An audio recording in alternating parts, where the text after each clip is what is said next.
Hello, welcome to অরিফাইন। অরিফাইন তোমাদের জন্য নিয়ে চলে এলো ওবিজি ক্লাসেস। ওবিজি ক্লাস করার আগে আমরা জেনে নেব বেসিক কনসেপ্ট অফ ওবিজি। এখান থেকে অনেক সময় এক্সামের কোশ্চেন গুলো চলে আসে, তাই আমাদের অনেক ভুল হয়ে যায়। তাই আমরা একটা ছকের মাধ্যমে ওবিজির বেসিক কনসেপ্ট গুলো দেখে নেব। তার আগে জানা যাক ওবিজি জিনিসটা কি। দেখো, ওবিজি কি?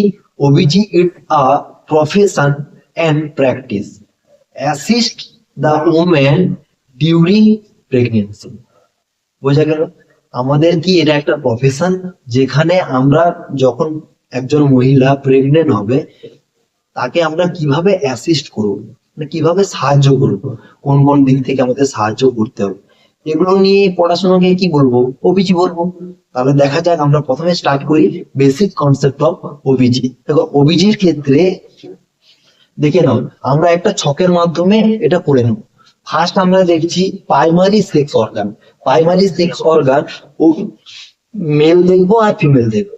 বোঝা গেল? দেখো, প্রাইমারি সেক্স অর্গান ফিমেলদের ক্ষেত্রে কি থাকবে? ওভারি। বোঝা গেল? এগুলো কোশ্চেন চলে আসে, ছোট ছোট কোশ্চেন, তখন ভুল হয়ে যায়। দেখতে থাকো।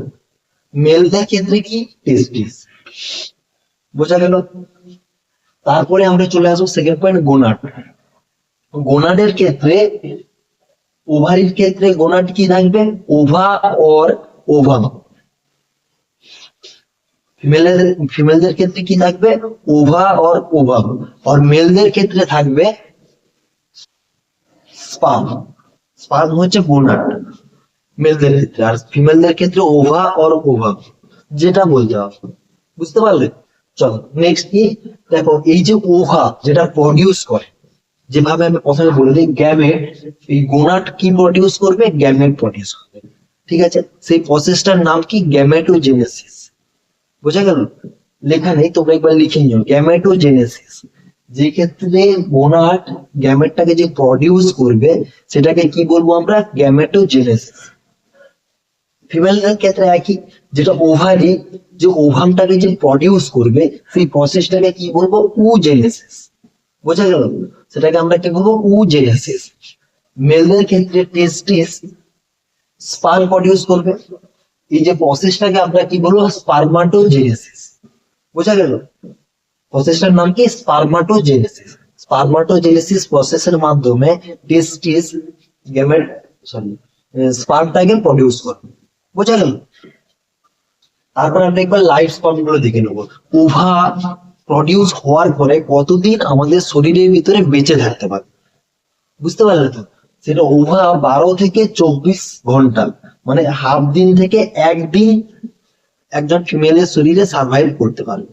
বোঝা গেল? Life span. এখান থেকে কোশ্চেন আসছে ম্যাক্সিমাম। স্পার্মের ক্ষেত্রে কি লাইফ স্পান কি থাকবে? 48 থেকে 72 ঘন্টা, যেটা 2 থেকে 3 দিন। বোঝা গেল? একবার স্পার্ম প্রডিউস হওয়ার পরে 72 ঘন্টা পর্যন্ত জীবিত থাকতে পারে। বুঝতে পারলে তুমি? চলো নেক্সট হরমোনস গুলো একবার দেখে নিচ্ছি। হরমোনস এর ক্ষেত্রে যেটা ফিমেলদের ক্ষেত্রে কি? ফিমেলদের ক্ষেত্রে থাকবে ইস্ট্রোজেন, যেটাকে আমরা কি বলবো? Loving hormone. বুঝতে পারলে? ফিমেলদের ক্ষেত্রে থাকবে ইস্ট্রোজেন, যেটাকে আমরা কি বলবো? Loving hormone. মেলদের ক্ষেত্রে থাকবে টেস্টোস্টেরন। বোঝা গেল? যারা টেস্টিস প্রডিউস করবে, টেস্টোস্টেরন, আর এটা ওভারি প্রডিউস করবে। আর পিউবার্টি এজ, দেখো পিউবার্টি হচ্ছে যেটা আমরা বলি সেকেন্ডারি সেক্সুয়াল ডেভেলপমেন্ট। ঠিক আছে, পিউবার্টি। সেই ক্ষেত্রে মেয়েদের ক্ষেত্রে পিউবার্টি হবে 10 থেকে 16 বছর। 10 থেকে 16 বছর মেয়েদের পিউবার্টি এজ। মেলদের ক্ষেত্রে একটু বেশি হবে, সেটা 12 থেকে 17 বছর। বোঝা গেল? ফিমেলদের ক্ষেত্রে আমরা বলবো 10 থেকে 16 বছর, আর মেলদের ক্ষেত্রে 12 থেকে 17 বছর, কারণ মেলদের পিউবার্টি একটু লেটে আসে। সেই কারণেই তো মেয়েদের হচ্ছে যে এজ কত? 18 অ্যাডাল্ট এজ, ছেলেদের 21। বোঝা গেল? ছেলেদের একটু পিউবার্টি এজ একটু পরে আসে, মেয়েদের ক্ষেত্রে পিউবার্টিটা একটু আগে আসে, 10 থেকে 16 বছর।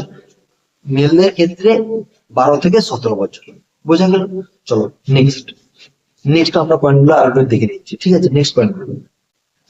চলো স্টার্ট করা যাক। দেখো, ফার্স্ট সাইন অফ পিউবার্টি, এটা থেকে ম্যাক্সিমাম টাইম কোশ্চেন আসে। ঠিক আছে, ফার্স্ট সাইন অফ পিউবার্টি এর ক্ষেত্রে অনেকবার কোশ্চেন এসেছে। ঠিক আছে, এগুলো একটু ভালো করে দেখো। ফার্স্ট সাইন অফ পিউবার্টি ফিমেলদের ক্ষেত্রে কি হবে? ফার্স্ট সাইন অফ পিউবার্টি ফিমেলদের ক্ষেত্রে হবে ব্রেস্ট ডেভেলপমেন্ট, যেটাকে আমরা কি বলবো, থ্যালার্কি। মেডিকেল টার্ম থ্যালার্কি বলবো। থ্যালার্কি প্রচুর বার কোশ্চেন এসেছে। What is thelarche? থ্যালার্কি হলো ব্রেস্ট ডেভেলপমেন্ট, যেটা ফার্স্ট পিউবার্টি সাইন, থ্যালার্কি। আর মেলদের ক্ষেত্রে হয় টেস্টিস ডেভেলপমেন্ট, যেটাকে আমরা বলবো গুনাডার্কি। বুঝতে পারলে? ছেলেদের ক্ষেত্রে কি হবে? টেস্টিস ডেভেলপমেন্ট, যেটাকে আমরা কি বলবো, গুনাডার্কি। বুঝা গেল? আর আর একটা জিনিস ভালো করে জেনে নিল, স্মলেস্ট সেল, সব থেকে ছোট সেল ফিমেলদের ক্ষেত্রে কি থাকবে? প্লেটলেটস। মেলদের ক্ষেত্রে থাকবে স্পার্ম। আর লার্জেস্ট সেল ফিমেলদের ক্ষেত্রে থাকবে ওভা অর ওভাম, যেটা হবে 122 থেকে 130 মাইক্রন। আর মেলদের ক্ষেত্রে থাকবে কি? Nerve cell. দেখো এটা একটু ভালো করে বুঝিয়ে দেবো, যেটা আমি বলছি শোনো। কারণ কেন লিখলাম প্লেটলেটস? কারণ ফিমেলদের ক্ষেত্রে তোমাদের স্পার্ম প্রেজেন্ট থাকবে না।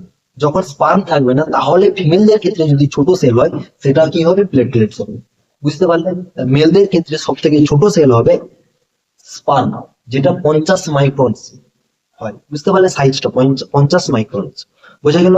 আর ফিমেলদের ক্ষেত্রে লার্জেস্ট সেল থাকবে ওভা অর ওভাম, যেটা কি হবে 122 থেকে 130 মাইক্রন হবে।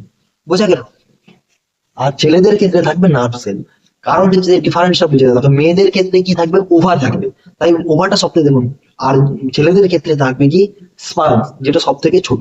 এখানে একটা বোঝার জিনিস আছে, কারণটা হলো যে যদি বলে smallest cell in human body, তাহলে তোমার অ্যান্সার আসবে স্পার্ম। যদি বলে স্মলেস্ট সেল ইন ফিমেল, তাহলে তোমার অ্যান্সার আসবে প্লেটলেটস। বোঝা গেল? আর যদি কোশ্চেন আসে largest cell in human body, তাহলে কোশ্চেন হবে তোমাদের ওভা, যেটা 130 মাইক্রন হবে।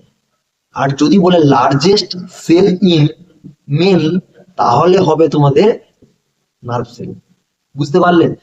এই যে ছোট ছোট পয়েন্ট গুলো, এগুলো একটু জেনে নিও। কারণ দেখো কনফিউজ করে দেবে তোমাদের এক্সামে। তোমরা ওইটা দেখতে হবে যে তোমাদের কোন কোশ্চেনটা অ্যাকচুয়ালি জিজ্ঞাসা করতে চাইছে, তাহলে সেই ভিত্তিতে তোমাদের অ্যান্সার গুলো হবে। বোঝা গেল তো?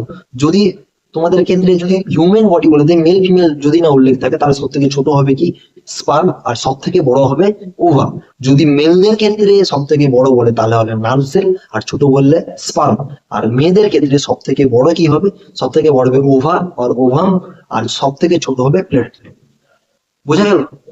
ছোট ছোট ভুলগুলো করো না, তাহলে অনেকটা সমস্যা হয়ে যাবে। দেখো, যারা আমাদের রেগুলার বেসিসে ভিডিও গুলো দেখছো, তাদের কাছে একটাই রিকোয়েস্ট রাখবো, তোমরা প্রথম যেভাবে আমাদের ভিডিও গুলো দেখছিলে না, এখন আমরা দেখতে পাচ্ছি না সেভাবে তোমরা কিন্তু ভিডিওতে আমরা রেসপন্স পাচ্ছি না। তোমরা একটু চ্যানেলটাকে সাবস্ক্রাইব করে নিও, যারা সাবস্ক্রাইব করোনি। আর যারা সাবস্ক্রাইব করে নিয়েছো, তারা কমেন্ট করে জানাও তোমাদের ক্লাসগুলো কেমন লাগছে। বুঝতে পারলে তো?